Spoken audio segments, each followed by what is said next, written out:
Y'all's patience has been appreciated as Mike and I have used the doldrums of the offseason to make sure all the other aspects of our lives are meeting the standards we've set for them. But teams are back in training camp now, which means those other aspects can get the hell out of our way. Today, we look at the anatomy of an NFL champion with ESPN's Ben Solak.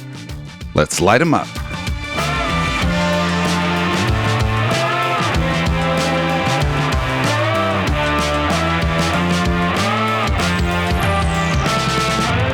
I'm Jacson Bevins, and this is Cigar Thoughts. Welcome back to the Cigar Lounge. I am Jacson Bevins, and along with my ambiguous producer, Mike Barwin, this is the Cigar Thoughts podcast. And I can't wait to chat with Ben about, just so much stuff. But first, cigars and whiskey. Cigar Thoughts is proud to be partnered with Seattle Cigar Concierge and Balvenie Single Malt Scotch Whiskey. Seattle Cigar Concierge and I have teamed up to release two versions of high-quality Cigar Thoughts stogies, both of which you can purchase by following the link on the show page or by visiting cigarthoughtsnfl.com. Mike and I love doing the show, and there are two ways y'all listening and watching can help support it so that we can keep the episodes coming. One is by purchasing the cigars, and the other is by subscribing to our YouTube channel at Cigar Thoughts, where you can watch full episodes as well as the funny and insightful clips that Mike puts together. Give a thumbs up to the stuff you like and let us know what you think in the comments. And of course, you can listen to us everywhere you get your podcasts. It's an exciting week for the show as we settle back into our typical rhythm. For one, we've reached the point in the summer where there's noteworthy NFL news just about every day. And this Thursday, I'll be joining Mina Kimes on stage at Neumos in Seattle, July 31st for her live show along with the Ringers Danny Kelly and starting Seahawks safety Julian Love. Today, though, we start the week off right with one of the most fascinating people this show has given me the opportunity to talk football with. His combination of acumen and authenticity have launched him through the ranks of the NFL analysis world, and you can now get his unique takes on the game at ESPN. He is Ben Solak.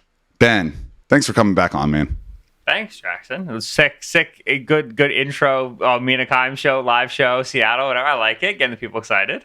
Yeah. I was so stoked when she reached out, and of course, you're now a regular with her on that show, which is just awesome. It's like, seeing two of my favorite people to hear talk football with, doing their thing, great chemistry. The live show will be interesting. Obviously, we've had Mina on a few times. I've been fortunate enough to be on her show a few times, but the live one's a different beast. So I'm happy that our mutual friend Danny Kelly will be there, and should be good. It is sold out. I've been getting a lot of questions about that. Actually sold out in an hour, which was very cool. Had nothing to do with yours truly and everything to do with Mina, Danny, and Julian, but I'm happy to be there. I'm like the meatballs you can buy at the end of the IKEA trip. It's like not the reason you go to IKEA, but it's like, hey, look at this meatball. So it should be a pretty good time, man. So, but yeah, I couldn't think of a better last guest to have on before we do that than you. And, I got to ask you, man, because it's been a while for us. As an Eagles fan, how was life after the Super Bowl? It was good. You're going up against the Chiefs, a team that notoriously loses a game until the end where they win it. It's just you don't actually think you're beating these guys, and so which had happened to you guys 2 years prior. Yeah, well, even then, that game was close and competitive, but that Chiefs team was more of these Chiefs are good, they can beat you anytime, whatever. Versus this Chiefs team, where all they did was play these bad one-score games, and they would be losing, and then all of a sudden they would get 13 points in the fourth quarter, and they would win it by 2, and it would be disgusting. So you're sitting there up 24-0 at halftime, and I was like, I don't know, I don't feel good, guys. It was a less enjoyable experience than you might think a 40-22 Super Bowl win was. But it was really cool. It was my daughter's first Super Bowl. She was born in May.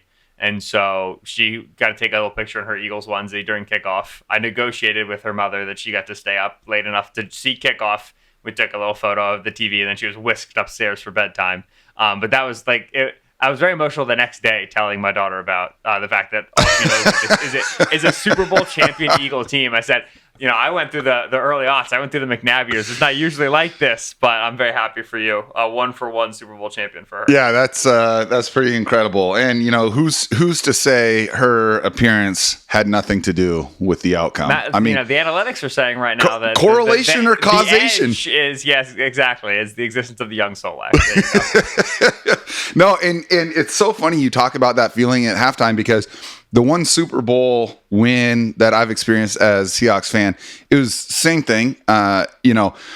This version of the Chiefs weren't the offensive juggernaut, but the team Seattle played that year was the highest scoring team in NFL history. It was the Broncos, and you just felt like no matter what happened, like the first half couldn't have gone better. It was 22-0, right? 24-0, 22-0. I mean, the parallels were crazy, and we were still kind of tight at halftime. We're like, okay, this is sweet. Everyone in the house is feeling good, but this does not feel safe. And then Percy Harvin opening kickoff second half houses it, and the party was on at that point. At what point in that game did you say, okay, we got this? Yeah, it was the Devontae Smith touchdown. It was exactly the same as the Percy touchdown, where it was, okay, we're coming out the half.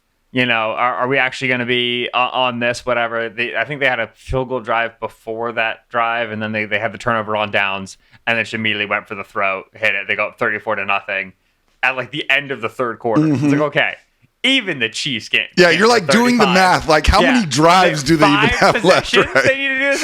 It's it's legitimately a 5-possession game, right? If you do 4 touchdowns and 2-point conversions, you're still not getting there. So I mean, it was okay. I think we finally did it, boys. That's so great, man. And it's funny because I do think, and look, maybe I'm just too close to the flame, but I do think stylistically, I'd be curious to see if you agree. I think there were a lot of parallels between how the Seahawks won their Super Bowl in 2013. I'm not just talking about the actual Super Bowl game, which, as we've established, there were a lot of parallels there. But in the way that team was built, with the way that team attacked roster building and how they played football, to me, it did feel like these are two very similar teams. Is that just the Seattle fan in me saying that, or do you see some parallels there as well?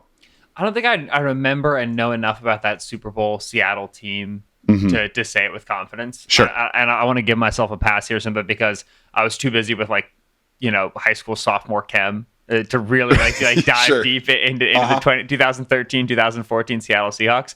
Obviously, having read about the team and kind of studied the team more posthumously, absolutely, in the sense of, we've got a good defensive front. We have some key players. All of a sudden, we add some young secondary guys right over a short period of time, and that really lights things up for us defensively. And then offensively, I think even with, I'm trying to remember the discourse on Russ and on that offense then versus now and what it became, and obviously all that we've gone to know.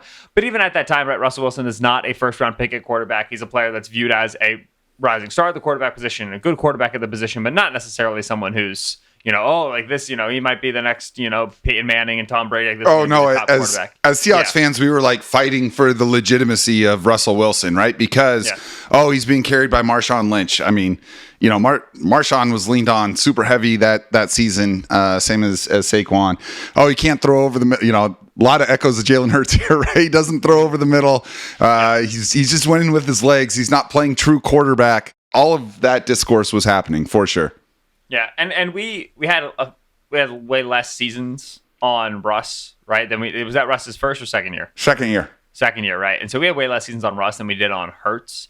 And so I think with Hurts, we can be more confident in what we know and what we don't know, right? In the sense of all right, we all saw 2022, unbelievable. We all saw 2023, there were some problems. We all saw 2024, unbelievable. So we kind of know that where this guy's in the median of some of these vacillating outcomes, right? We kind of understand.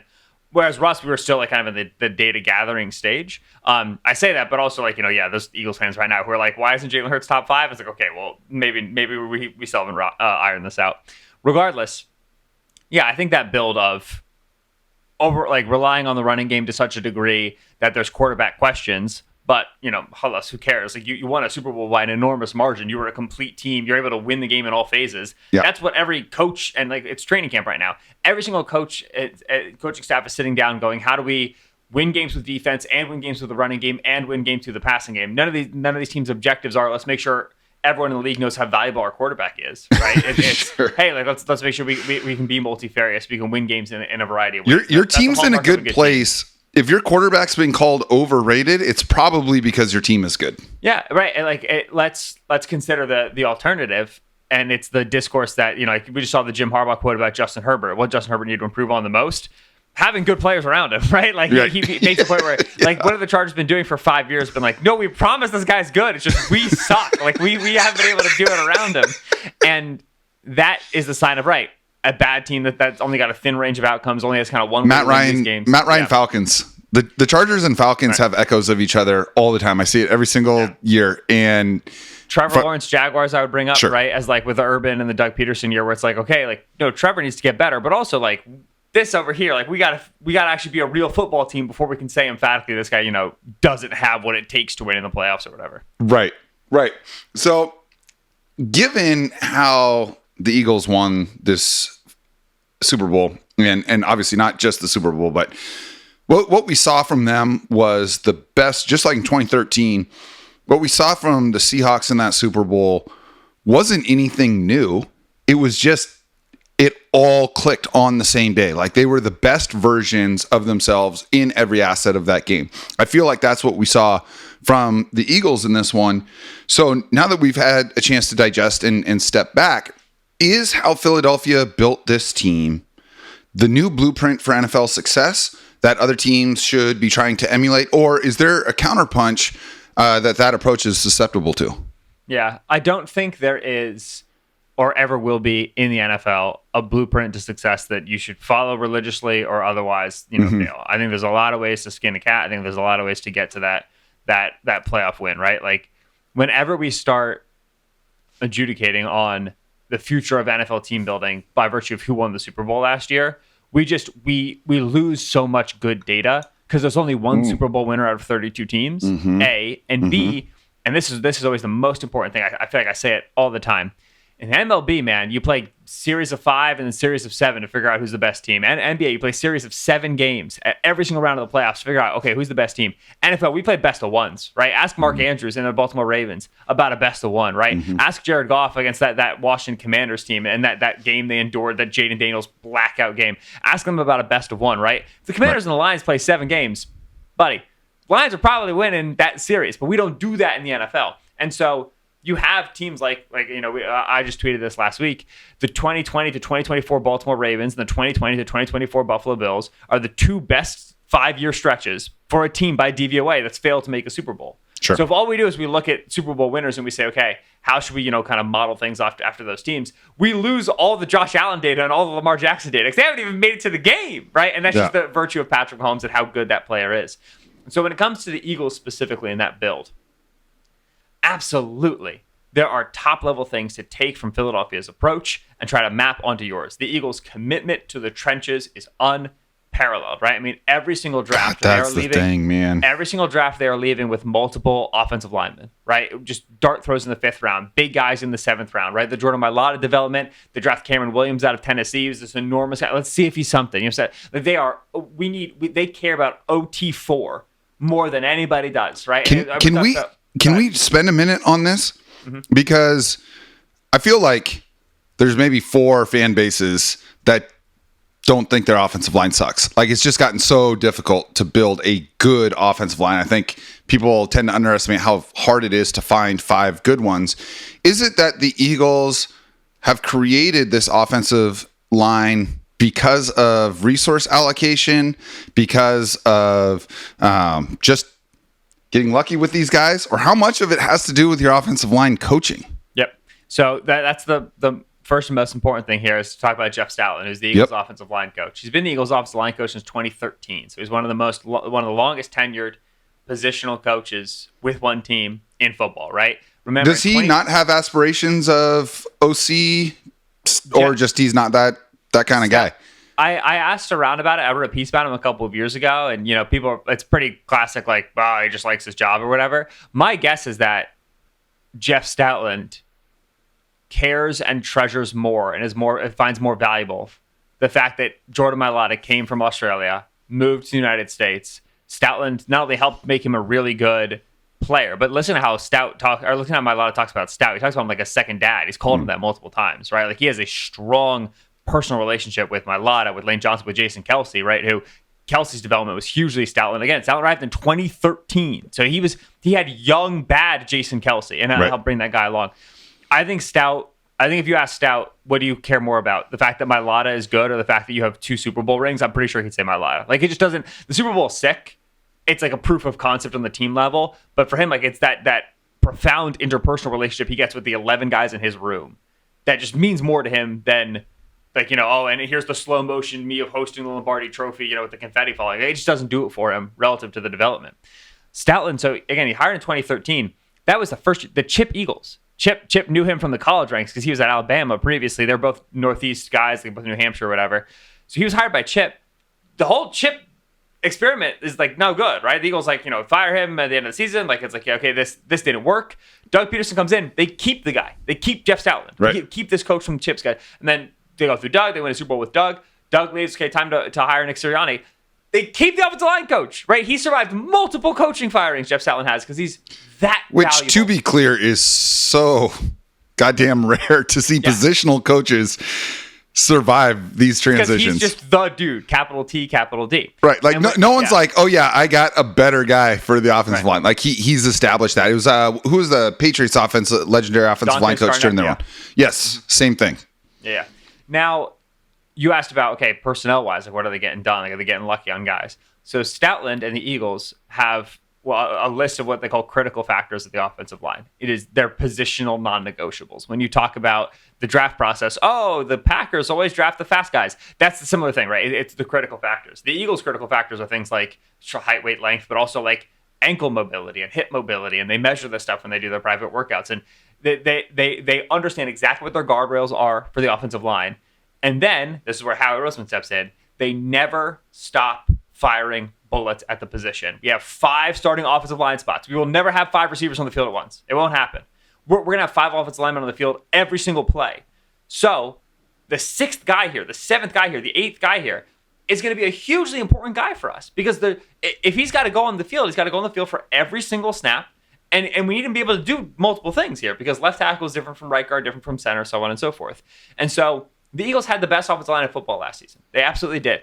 They drafted Drew Kendall in the 5th round, a center out of Boston College. They drafted Miles Hinton in the 6th round, a tackle out of Michigan. They drafted Cameron Williams, a tackle out of Texas, in the 6th round. They spent 3 picks in the offensive line. They don't have room for these guys. Half of them won't make the team. They'll have to cut 5th round picks from last year, but they're going to continue to cycle and cycle and cycle, pulling in guys who hit the critical factors to make sure that they are always ready, right? It had Cam Jurgens in the pocket for when Jason Kelce left, and don't worry, Landon Dickerson can also snap if that doesn't work, right? Tyler Steen's going to start at right guard this year. Just stacking contingency plans on contingency plans. Tyler Steen was a 3rd round pick in 2023. He was supposed to be the starting guard last year, but guess what? We did a Mekhi Becton thing, and it turns out that worked, right? So now Steen just has another year of learning on the bench before he takes the guard spot. It is the log jam that they've created now at the offensive line that allows them to cycle and cycle and cycle and maintain that elite unit.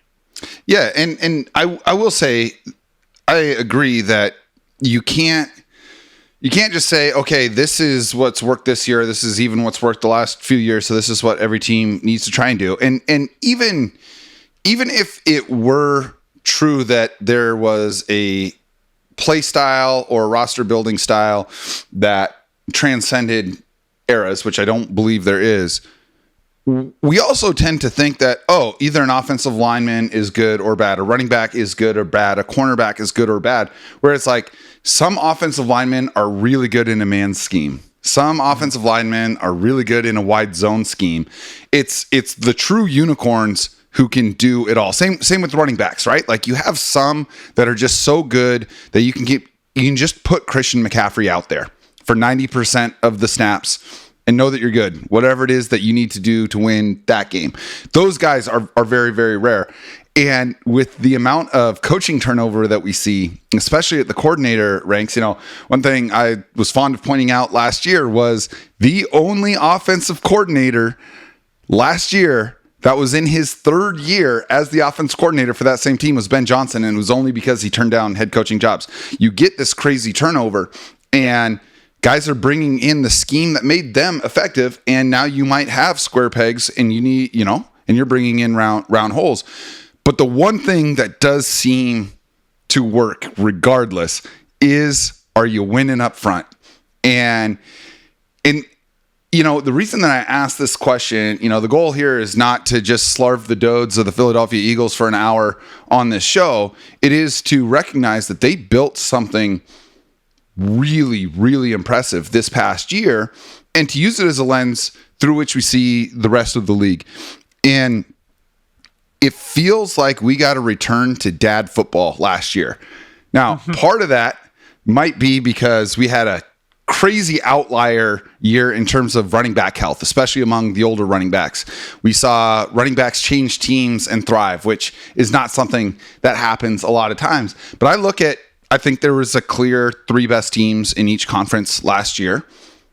And outside of the one we least expected, the Commanders, who I think are a clear 6th of those 6 teams, they all ran the shit out of the football. I mean, Detroit, Philadelphia, the Ravens, Bills, Packers. The Packers did. And even though the Chiefs struggled just due to running back health, they were not getting to the Super Bowl because it's like, oh, it's just Patrick Mahomes and Travis Kelce. We're going to throw it 45 times for 5,000 yards, and we're just going to flamethrower you to death. No, they were very middling from just about every offensive metric. Patrick Mahomes has not been the Patrick Mahomes when it comes to accuracy and EPA and all of these things for a couple of years now. They pivoted and started winning with ball control and defense. So it wasn't just that the Eagles did something no one else was trying to do. The Ravens and the Bills, the Lions, they were all good at that too.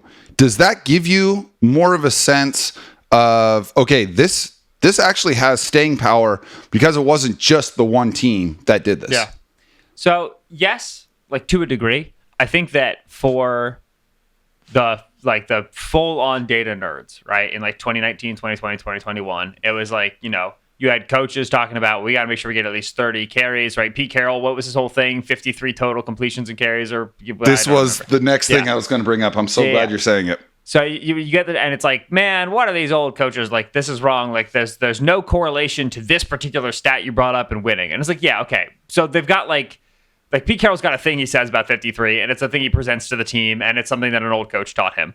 The fundamental truth behind the anecdote, the truth behind the truism, I should say, is you got to be able to run the ball to win games in the NFL. And we can look at plenty of passing numbers that say passing is more effective than running. There's no doubt about it. It's a passing lead. Most important position is a quarterback. First thing you're doing when you're building a team is, man, how are we going to throw the football? What coordinator are we going to bring in to play action pass? What priorities are we going to have at the quarterback position? But if you cannot legitimately, fearfully, intensely run the football in the NFL, you're going to hit a ceiling because eventually some team is going to make you play left-handed, right? That is the nature of this game, is that we can pre-snap take away stuff, right? Yep. The Rams last season. There's like 1,000 combined hours of tape being watched by teams' coaching staffs every week.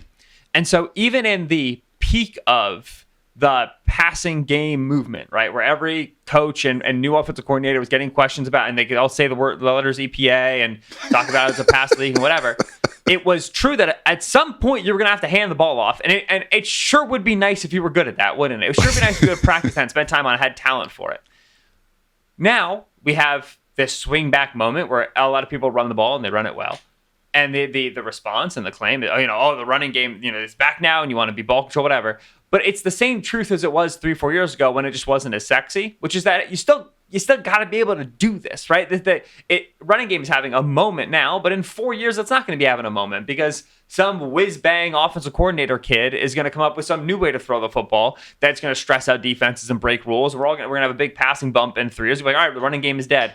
Yeah, it's cyclical, man. It waxes and wanes, but the best teams are going to be the teams who are capable of doing everything, which is not that's a dumb smart thing to say. Like, oh, the best teams can do all the things, but you do have to build for that balance if you are building to be a true contender, right? You have to be able to play a variety of games, beat the other team by outscoring them in shootouts, but then also sitting on the ball in the second half and managing the clock and playing for third and shorts and then playing for explosive passes. You have to be able to change your stripes in the NFL. Yeah, photographs don't have outlines; they have contrast, and the shadow to the light of the question that I was asking is something that you pointed out. I framed these teams as great at running the football. They were.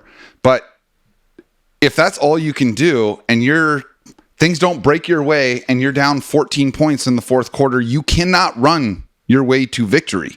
Mm. The Ravens, the Bills, the Chiefs, the Eagles, the Lions, if they had to throw the football, they could throw the piss out of the football on you like in a heartbeat. They could still beat you that way. And I'm glad we took the route we did to getting to that answer, because I think you and I are in lockstep on that. Now, if I told you and you believed me that I had just come back from the future and the only truth that I was allowed to share with you was that the Eagles did not repeat as Super Bowl champions, and you had to make a $10,000 wager on the team that did win this upcoming football season, who you putting that money on? Am I getting odds, or is it just straight? Straight up. I think the Ravens are the best team in football. I want us to disagree on something. Yeah. I almost framed it as why is that? Why why is it the Baltimore Ravens? Yeah, I think they're the best team in football. Obviously, like as I brought up at the top, they have not made a Super Bowl. It's been a rough playoff run for them over the last couple of seasons, and then you can go back and look at the kind of the Greg Roman era Lamar Jackson offenses and see how those got punked in the playoffs. And it hasn't been good January football, but I think they know what they need to do to play good January football. They're a lot more oriented on keeping Lamar Jackson healthy throughout the course of the season. I think that they've gotten better. We talk about, again, a team improving. We got to remember those early playoff teams were trying to throw the football to like Sammy Watkins and yep. I can't even remember any other names at this point, but it was not good receivers. And I think that they want to be better in the drop back passing game, and they are better in the drop back passing game under Todd Monken, so they have a little bit better of that balance. I would say it's the Ravens. At the same time, like if you are betting on it, you probably want to take an NFC team because the field is so much thinner, right? Yeah. And that's where you could go and you could try to grab a Lions, you could try to grab a Commanders, try to grab a Buccaneers and a Rams, but all those teams have their weaknesses, right? The AFC field is thicker because those teams are really, really good. And so I would say Baltimore, but yeah. Yeah, I feel that way too, and Bills fans listening are bristling right now for sure, and I would too. I get it. I want to be clear that I think it is a tight grouping, and I think the Eagles and Ravens, when I just look top down, I'm talking GM through the last guy on their roster. These are the two best franchises in the NFL right now, largely because they can win in so many different ways. It is so wild that reputations and legacies are built on these one-of-ones, as you so astutely put it, in the playoffs.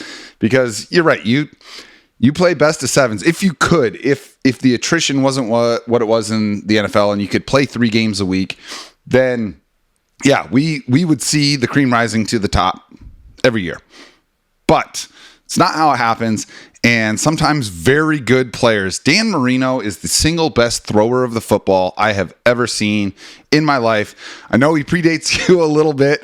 I've caught the Dan Marino highlights. Don't worry, I got those. Dude, I mean, I still to this day, with all of the insane pitches that guys can throw now, to this day, I mean, he was Nolan Ryan, right? He was just better at that. He never won a Super Bowl, and unfortunately, that is a huge part of the talking point of Dan Marino's career. And we are seeing a number of really great quarterbacks bumping their heads against the Patrick Mahomes ceiling, just in the same way that, like, look, the Jordan years in basketball, pre-free agency, you had some of the greatest players you will ever see, and their legacies are defined by the fact they never won a championship because you just couldn't if you weren't on that team. I do not want to strip context ever. And I would love to see, I don't think with the Bengals where their defense is at are going to get in, but I would love to see them break through at some point. I would love to see, I think Burrow is just like built like a Super Bowl champion. I would love to see it. Like, I was stoked, even though it happened to the Rams, and this, it's fuck the Rams forever around here because we're Seahawks fans. I love Matt Stafford. It was so cool to see him finally break through. I would love to see that for Lamar. I would love to see that for Josh Allen. I would love to see that for the Lions. Not just like, Jared Goff. I like him. But just the way that they have turned that franchise around, the incredible shift in vibes in that franchise, the fact that they've never been and never won. There's so many cool teams to cheer for that all feel like they are just bumping their heads up against that ceiling right now. Yeah, I agree with you. Like I when Allen won MVP over Lamar this past year, I didn't love it because Lamar was first team All-Pro, and I thought Lamar had the better season. I thought Lamar deserved to be the MVP, and certainly Lamar being the youngest ever 3-time MVP, I think would have been reflective of who he's been over the course of his career. However, my line on it was, when I'm like 60, I'll want to look back and see that Josh Allen won an MVP. Like that is reflective of the player that he's been. Like he's clearly been an MVP caliber quarterback. Hopefully he wins more, but I think it's important to get him one when he's doing one, right? We don't know when his career is going to end, and it should be said that Josh Allen was an MVP caliber player and was a legitimate most valuable player guy for the Buffalo Bills in this era of football. So with Super Bowl, you feel similarly. At the same time, the Chiefs have won 3 of the last 6, and they have appeared in 4 of the last 6, 5 of the last 6. 5 of the last 6. 5 of the last 6, and that is also reflective of that guy in 15, right? And so it's an interesting push-pull where you're right. I want the Lions to win a Super Bowl because I want to be able to read that piece on Dan Campbell and that rebuild and that turnaround. I want the Ravens to win that Super Bowl to read about Lamar Jackson going 32 overall and what he meant for mobile quarterbacks. But I also understand and appreciate the fact that the lack of those stories and the lack of that Josh Allen and the development from what he was at Wyoming, the lack of those stories speaks to the excellence and accurately speaks to the excellence, appreciates the excellence of 15 there in Kansas City. He's pretty stinking good.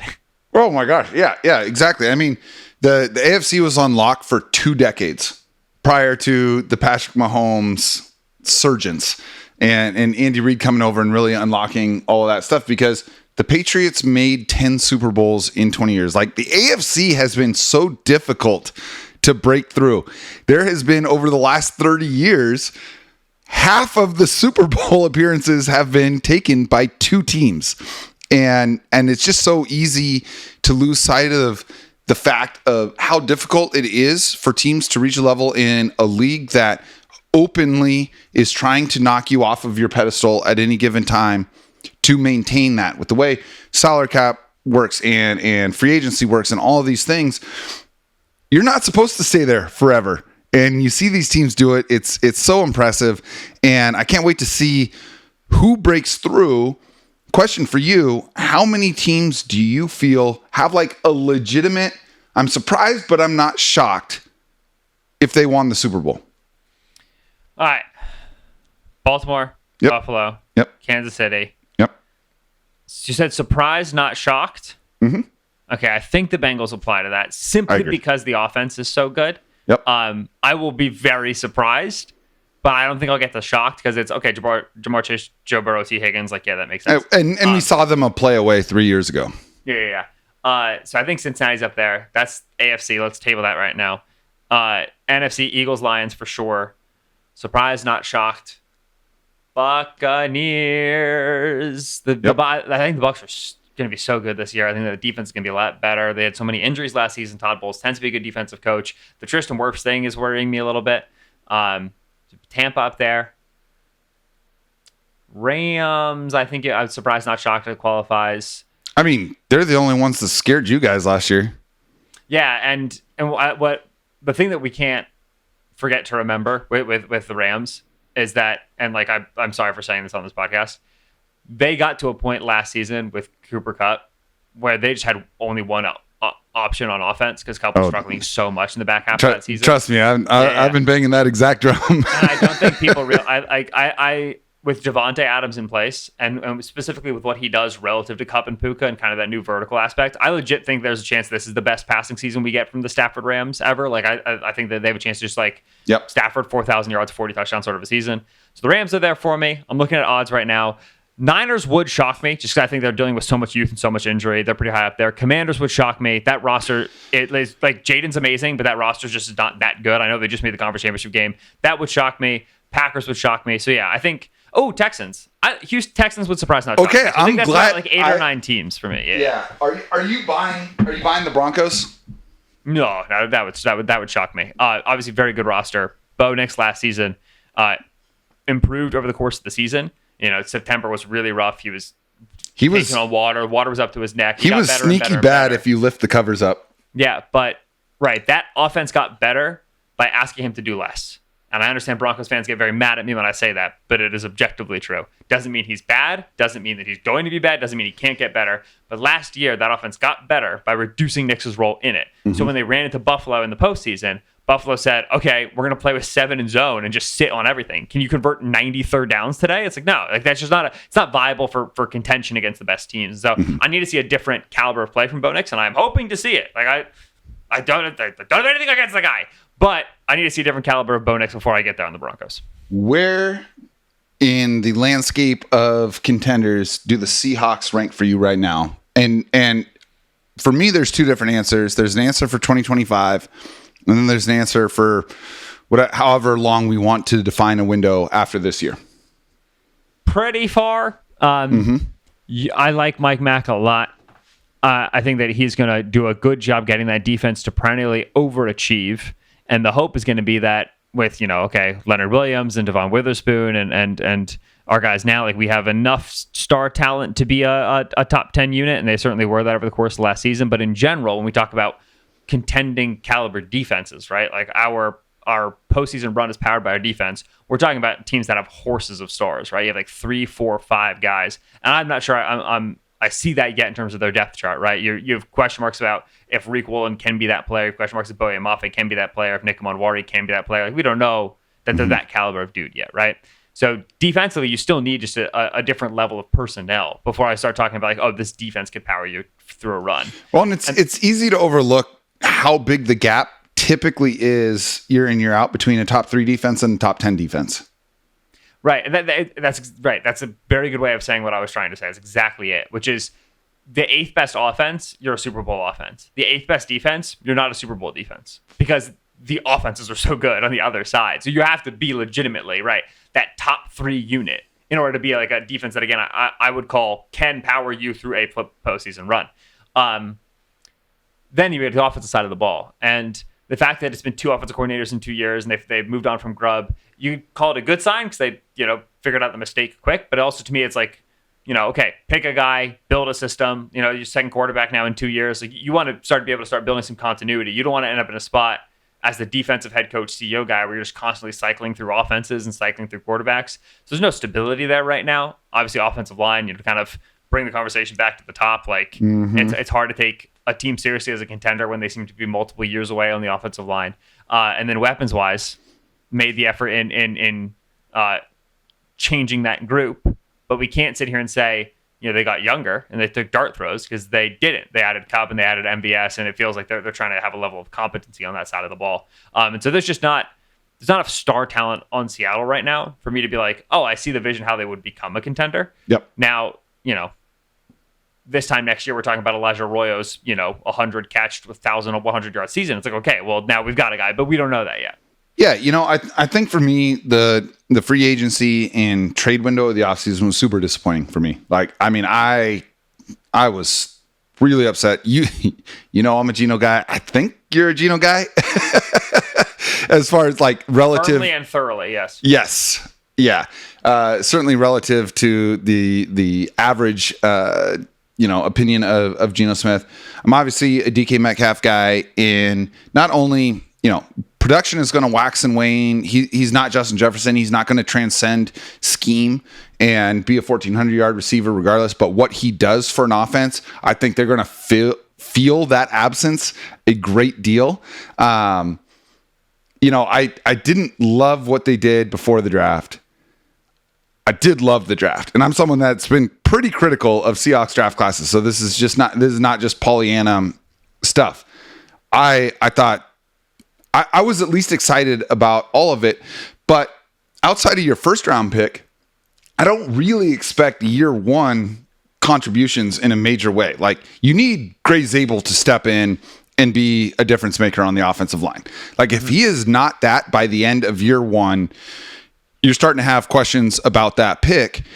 because if he's not blowing away the competition, like the competition's been bad on the interior line. I think Seattle's got two good tackles when Abe Lucas is healthy. I think Charles Cross plays well on the left side. I think Abe Lucas is very good for a right tackle. The middle has just been a wasteland. If Zabel can start to shore that up, maybe you have 3 wins out of 5 on the front line. But I'm with you. They're not close. The rest of this draft class is developmental in nature, but it's such high upside. It's the most athletic RAS class of any team since they started tracking it. And it sounds like we've had a lot of conversations with Seattle beat reporters on the show. It sounds like Emin Worry is very much a year one plan guy, but they are asking him to do Buda Baker stuff. They're asking him to play 3 different positions. He's not going to learn that right away. Jalen Milroe might be the most athletic quarterback the NFL has ever seen. He's probably not playing this year outside of Taysom Hill packages in Kubiak's deal. If you look at the Seahawks, and I'm so glad that you've got some detachment, are you more bullish on them 2026 and beyond than you are in 2025? Or is it just kind of like, I need to see it first? Yeah, 2026 and beyond for sure. Just because I think the team has, as you said, like invested more developmentally with the draft process than they have for year one impact. I think that even if you want to argue Geno to Sam as a lateral move, which I will allow for that argument. I think it is defensible. I disagree with it, but I think it's defensible. Yep.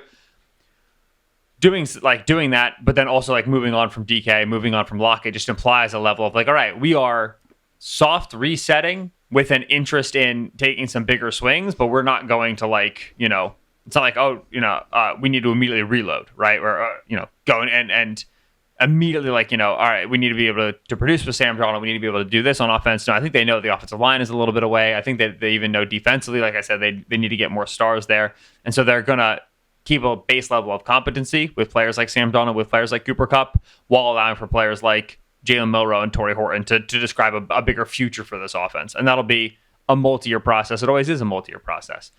So I'm definitely more bullish on them 26 than I am 25. Probably that says more about 25 than does about 26, but yeah. I agree.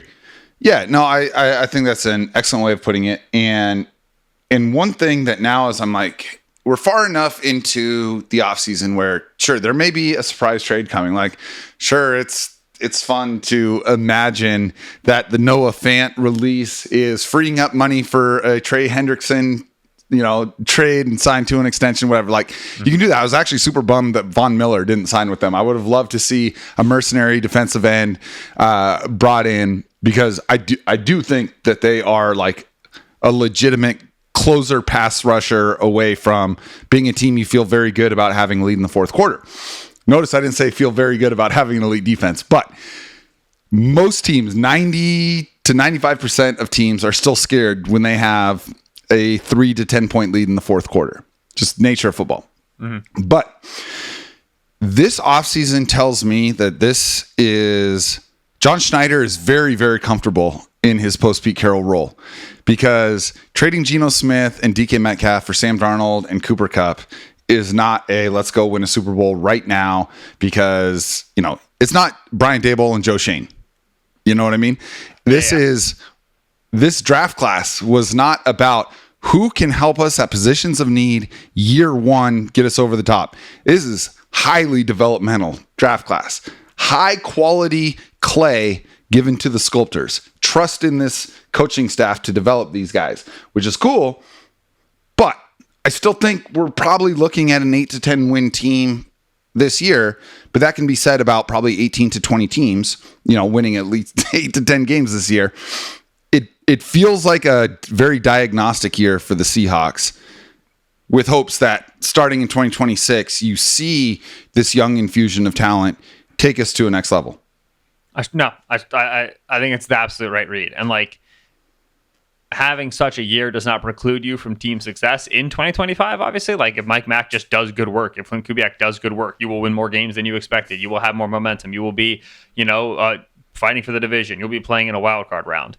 But the football is different in the regular season than the postseason. In the postseason, like, if you don't have the horses, you just don't have the horses. The game plans get so specific. And like I said, it's always a best of one. And like, I brought up that Commanders roster. It wasn't that great of a roster. They made a conference championship run. You can do it during the best of ones, but in general, you're eventually going to get outclassed. That's what happened to them in the NFC Championship game. Eagles put 55 on them. And honestly, so if the Lions weren't missing 13 of their top 14 defensive players, it probably would have happened in round 2.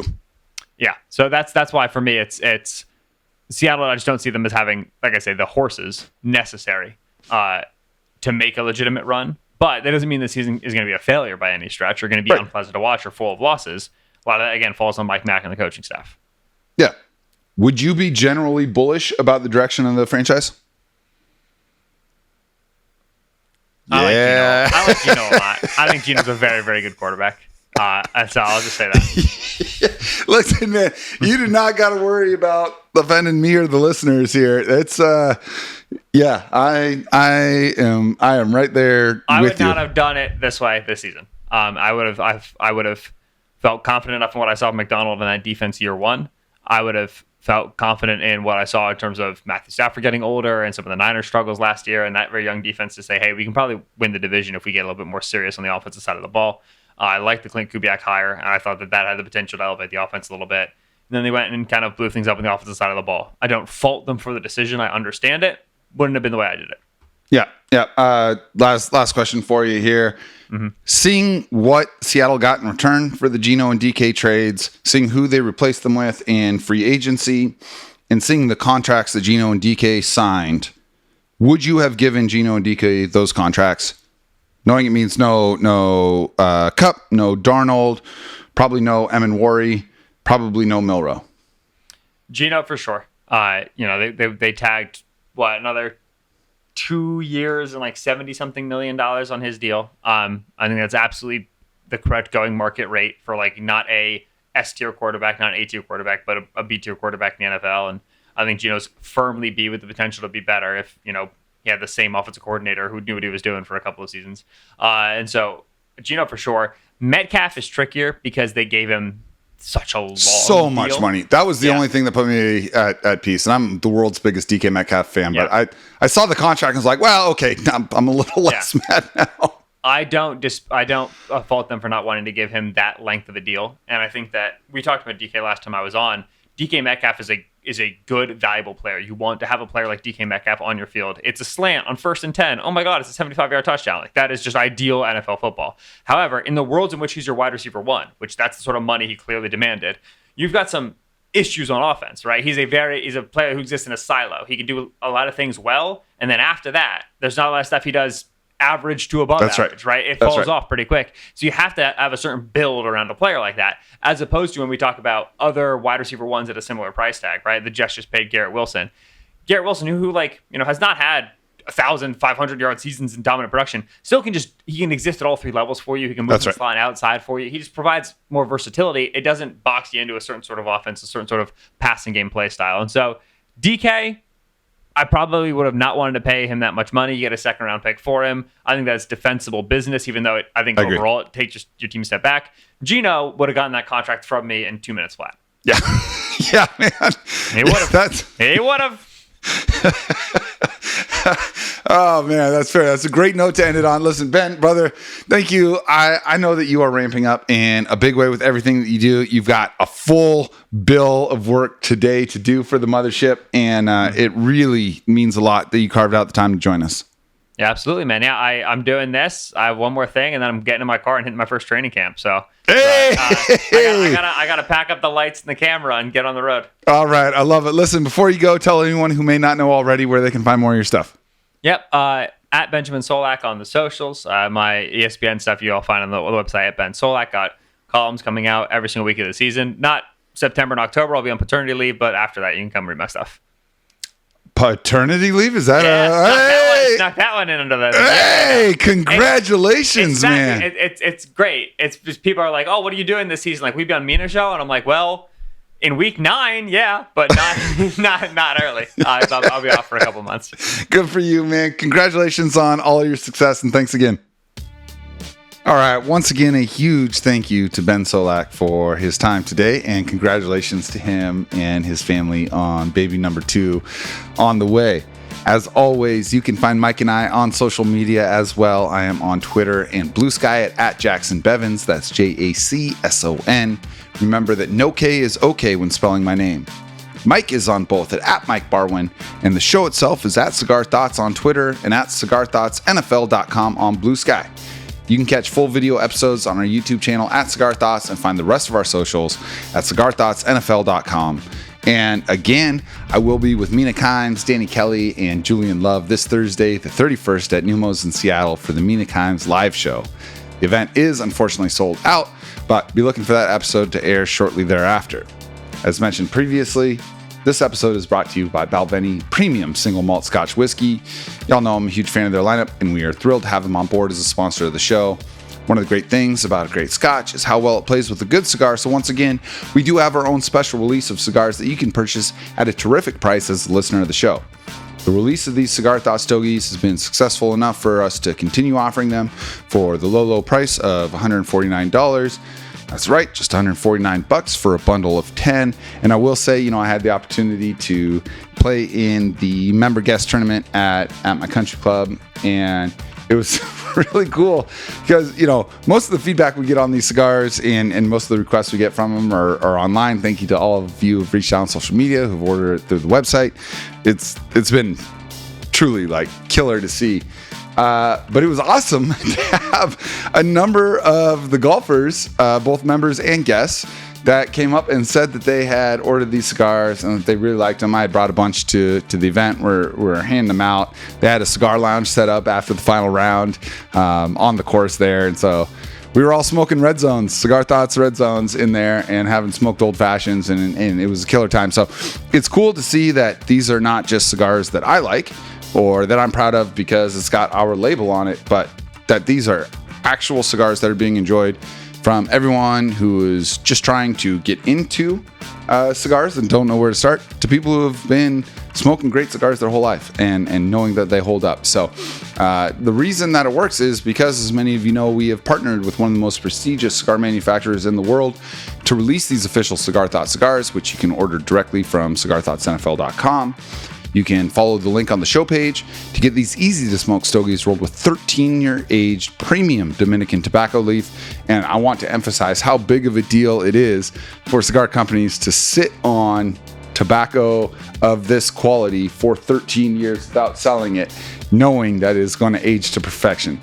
So you can hit us up on Twitter or Blue Sky or Instagram. We'll send you the details directly. The cigars come with a Boveda humidification pack and a Mylar storage bag to make sure they stay fresh whether you have a humidor or not. And of course, you can listen to this show at fieldgoals.com and everywhere you get your podcasts. If you're listening on Spotify or Apple Podcasts and you like the show, drop us a 5-star rating and leave a quick review. Thank you to all of y'all listening for your continued support of this show. We know you've only got so much time for podcasts in your life, and it is an honor to be a part of that for y'all. Please know that by sharing this show on social media and with your friends, you give us the juice to keep making this happen. We'll be back soon, but in the meantime, onwards and upwards, my friends.